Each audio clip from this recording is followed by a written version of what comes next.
டேய் சௌந்தர்யா வாயை திறந்தா பொய்ன்னு மஞ்சரியை பார்த்து சொல்லி இருந்துச்சு பாருங்க. இப்ப பார்த்தா அவங்க அம்மா அப்பா ஃபர்ஸ்ட் டைம் வந்து இப்ப உள்ள வந்திருக்காங்க. ஓகேங்களா, இன்னைக்கான ஃபர்ஸ்ட் ஃபேமிலி வந்து சௌந்தர்யா ஃபேமிலி உள்ள வந்திருக்காங்க. அப்பா இது சொன்னது எல்லாமே பொய். இப்ப நான் சொல்றேன் சௌந்தர்யா சொன்னது எல்லாமே பொய் அப்படிங்கிற அளவுக்கு வந்து கதை கட்டி வச்சிருக்க பாருங்க. உள்ளுக்குள்ள அவங்க அம்மாவும் அவங்க அப்பாவும் வெளிப்படுத்துறாங்க பாருங்க. நீ இதெல்லாம் வந்து எதுக்கு சொன்ன, இப்படி பண்ணனா, நாங்க இப்படி சொன்னோமா அப்படி சொன்னோமா அப்படிங்கிற அளவுக்கு வந்து எங்களுக்கு நீ சொல்லும்போது ஷாக்கிங்கா இருந்துச்சு அப்படிங்கிற அளவுக்கு வந்து அவங்க ஃபேமிலி வந்து உள்ள வந்து சொல்லிட்டு இருக்காங்க. அவங்க உள்ள வந்து சொல்லும்போது எனக்கு தெரிஞ்சு எனக்கு சூப்பரா வந்து ஃபேமிலினா இந்த மாதிரி ஃபேமிலி தான் இருக்கணும். சூப்பரா எதா இருந்தாலும் பட்டுன்னு சொல்றது, எதா இருந்தாலும் எது சொன்னாலும் வந்து கிளியர் கட்டா வந்து சூப்பரா வந்துட்டு அவங்க பிள்ளைன்னு கூட பார்க்காம நீ பண்றதுதான் தப்பு, நீ இப்படிதான் இருக்க அப்படிங்கிற அளவுக்கு வந்து செம்மையா ஒரு ஹண்ட் கொடுத்தது வந்து பார்க்க முடிஞ்சு. இப்ப அதுல வந்து என்ன தாண்டா போய் சொன்னாங்க, என்ன நான் இது பண்ணாங்க அப்படிங்கறத நான் இந்த வீடியோ சொல்றேன். இந்த வீடியோக்குள்ள போறதுக்கு நம்ம சேனல் சப்ஸ்கிரைப் பண்ணிட்டு பாத்தீங்கன்னா ரொம்ப நாளாகும் அப்படியே லைக் தட்டிருக்கேன். இப்ப பாத்தீங்கன்னா ஃபர்ஸ்ட் எடுத்தோம் வந்து உள்ளுக்குள்ள கூட்டு போயிட்டு வந்து யார் யார் வந்திருக்காங்கன்னா அவங்க அம்மா, அவங்க அப்பா, அவங்க தம்பி. ஓகேங்களா, அவங்க 3 பேருமே வந்திருக்காங்க. 3 பேருமே வந்துட்டு என்ன பண்றாங்க பாத்தீங்கன்னா, ஃபர்ஸ்ட் எடுத்தோன்னு வந்துட்டு நீ அந்த ஒரு மீட்டிங் அப்ப கால் மேல தூக்கி போட்டது அந்த உட்காந்துருந்தாங்களே, அந்த ஒரு மேனேஜர்ஸ் ஒர்க்கர்ஸ் டாஸ்க்ல வந்து கால் மேல கால் போட்டு உட்காந்து சாப்பிட்டு இருந்தாங்களே, அதை வந்துட்டு ஒரு இதா மதிக்க மாட்டேங்கிற அடுத்தவங்களை முத்துக்குமார் சொன்னது வந்துட்டு அந்த ஒரு கால் மேல கால் போட்டு உட்காந்ததுலாம் அதுக்கப்புறம் தான் அட்ரஸ் பண்றேன். நாங்க வந்துட்டு அதை பார்த்தோன்னே எங்களுக்கே ஒரு ஃபீல் ஆயிடுச்சு, அதை மாத்திக்கணும் அப்படிங்கிற மாதிரி அதை சொல்றாங்க. அப்புறம் மஞ்சள்கிட்ட வந்து பேசுறது, அவங்கள்ட்ட பண்ற பிஹேவியர், ரியாக்ஷன், அது எல்லாமே நீ மாத்திக்கணும் அப்படிங்கிற அளவுக்கு வந்து அவங்க அப்பா வந்து சொல்றாங்க.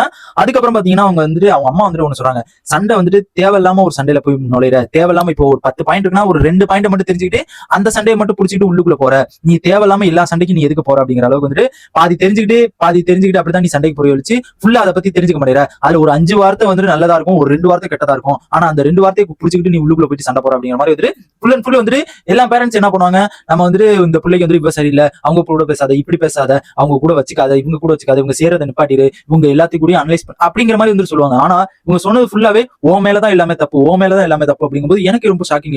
என்னடா அவ்வளவு ஸ்வீட்டா செம்ம. ஓகேங்களா, அவ்வளவு ஒரு கியூட்டா வந்துட்டு சௌந்தர்யா அம்மா வந்து சொல்லியிருந்தாங்க. நெக்ஸ்ட் பாத்தீங்கன்னா இதுதான் மெயினான விஷயம். நான் ஆல்ரெடி பல இடத்துல வந்துட்டு சொல்லியிருந்தேன்.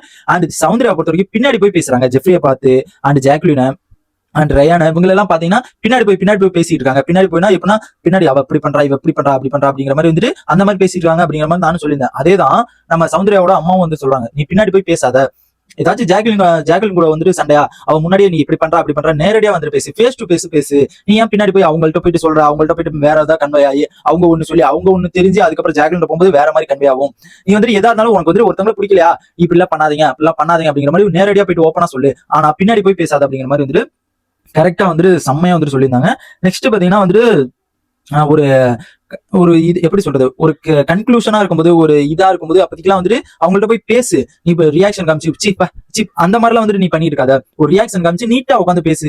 நீ எப்பா பாரு என்ன பண்ற, நான் வந்துட்டு ஒரு ரியாக்ஷன் காமிக்கிறேன், அதுக்கப்புறம் பாத்தீங்கன்னா நீ போயிடுற, அதுக்கப்புறம் அந்த இது பேச்சுவார்த்தைக்கு அளவுக்கு மீறி நீ வந்துட்டு ஏதாச்சும் பண்ணுங்கிற அளவுக்கு வந்துட்டு பண்ற, அது வந்து வெளியில ரொம்ப இதா போகுது அப்படிங்கிற அளவுக்கு வந்துட்டு அந்த ஒரு வார்த்தையை வந்துட்டு சொல்றாங்க. நெக்ஸ்ட் பாத்தீங்கன்னா பின்னாடி பேசுறது, இப்ப நீ கத்துறது, அறிவு இல்லைங்கிறது அப்படிங்கிற மாதிரி இது நிறைய வார்த்தை வந்து சொல்லிட்டு இருக்க. நீ இப்ப ஒருத்தவங்க பேசுனாங்கன்னா கத்துறதுன்னு சொல்ற, இப்ப ஒழுங்கா பேசலன்னு சொல்ற, அறிவு இல்லைங்கிற, பைத்தியங்கிற, அப்படி இப்படின்னு எல்லாமே சொல்ற. அதுக்கு வந்து அவங்க அண்ணன் வந்து இதெல்லாம் சொல்றதுக்கு நீ ஒழுங்கா ஒண்ணு அனலைஸ் பண்ணி பாத்தியா, நீ ஒழுங்கா இருக்கியா அப்படிங்கறத அனலைஸ் பண்ணி பாத்தியா அப்படிங்கிற மாதிரி கரெக்டா வந்துட்டு பயங்கரமா வந்துட்டு நச்சு அடிச்சு விட்டாப்ல.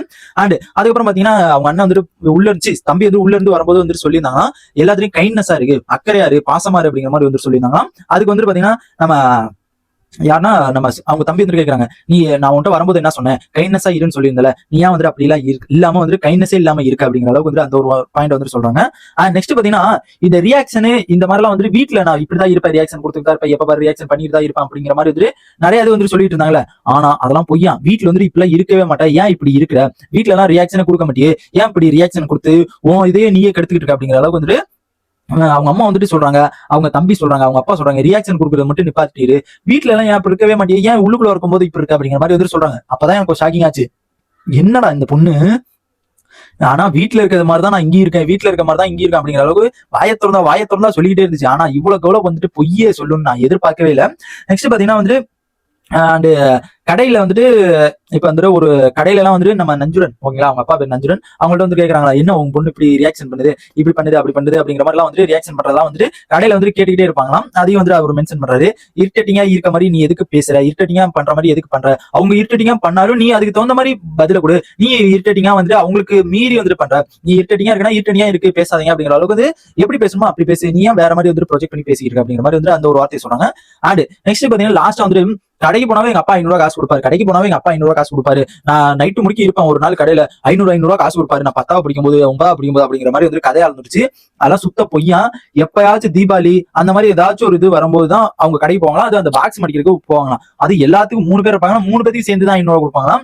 எவ்வளவு வந்துட்டு பொய்ய சொல்லிட்டு தெரிஞ்சிருக்கு பாத்தீங்களா? அப்பா அடி அப்பா, வாயை திறந்தா பொய், வாயை திறந்தா பொய்ன்னு நம்ம மஞ்சரியை பார்த்து சொல்லிவிட்டு வாயை திறந்தா பொய் அப்படிங்கிறது சௌந்தர்யா பார்த்து கத்துக்கலாம். கண்டிப்பா வந்து கடைக்கு போனா 500 காசு தருவாங்க, கடைக்கு போனா 500 காசு தருவாங்க அப்படிங்கிற மாதிரி வந்து சொல்லிச்சு. அதை பார்த்தோன்னே நான் ஷாக்கிங் ஆயிட்டேன். என்னடா டே, கடைக்கு போனா நான் போனாவே 500 நைட் முடிக்க இருப்பேன், 500 தருவாங்க அப்படிங்கிற அளவுக்கு வந்து அப்படிலாம் பண்ணிட்டு இருந்த சௌந்தர்யா இவ்வளவு கேவலமான ஒரு பொய் சொல்லுங்கிறத நான் எதிர்பார்க்கல. அவங்க அம்மா வந்துட்டு எல்லாத்தையுமே ஓப்பன் டைப்பா வந்து உடச்சு விட்டாங்க. நீ பொய் சொன்ன, இப்பெல்லாம் இருக்காது, அப்படிலாம் இருக்காது நீ அப்படிங்கறதெல்லாம் எல்லாமே ரியாக்ஷன் உடச்சு விட்டாங்க. அண்ட் இந்த ஒரு சௌந்தர்யா ஃபேமிலி வந்து உள்ள வந்து நிறைய ஹண்ட் கொடுத்தது வந்து எனக்கு ரொம்ப பிடிச்சிருந்துச்சு. அண்ட் இதை பத்தி உங்க ஒப்பீனியன் மறக்காம கமெண்ட் பண்ணுங்க. இவ்வளவு பொய்லாம் சொல்லியிருக்காங்க. அண்ட் அதையும் பத்தி கொஞ்சம் டெல் பண்ணீங்கன்னா நல்லா இருக்கும்.